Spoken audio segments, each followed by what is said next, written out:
Ekitundu Arua kiri kimu ku ebyo ebisinga okuddukira ku misinde egyayiriiri si mu nkulaakulana wokka wabula n'embungi bw'abantu olw'omukisa gw'okuba ku nsalo n'eggwanga lya Democratic Republic of Congo ko ne South Sudan. Abantu abasinga okukoleramu bavubuka okuva mu bitundu bya Uganda ebitali bimu. Don Mustafa alina digiri mu ssomo lya Development Studies wabula emirimu bwe gyabula n'asalawo okwetandikirawo akaduuka. Agamba nti kale yandibadde bulungi singa emisolo n'ebbeeyi y'ebyamaguzi ekyukakyuka tebimukoze bubi.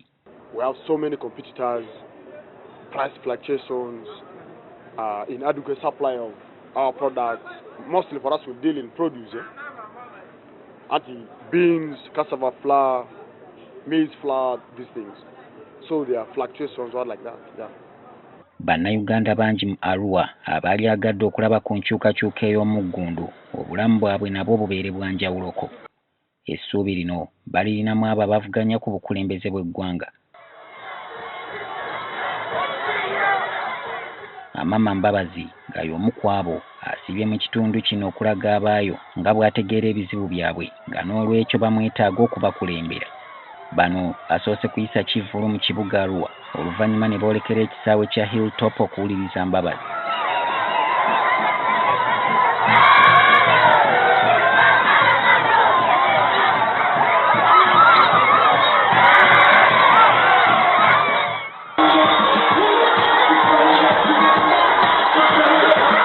Abakungu b'omukago gu TDA ababadde baludde okulabikako mu nkuŋŋaana ze olwaleero babaddewo.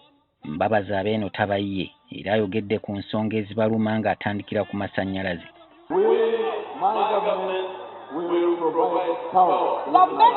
Ebyokusubulagana wakati w'amawanga mu bitundu eby'oku nsalo nga Arua, gavumenti ya Mbabazi si yakubisaako misolo. Abantu mu kitundu kya Arua okujja mbungi bwe buti okubuuliriza Honorable Amama Mbabazi kirasinga bamulinamu essuubi okubeera nga yayinza okubawonya ebizibu ebibaluma omuli ebyobulamu, enguudo embi, ebyobusuubuzi ebitakola bulungi n'ebizibu ebirala ntoko. Solomon Kawesa, NTV, Akawungeezi.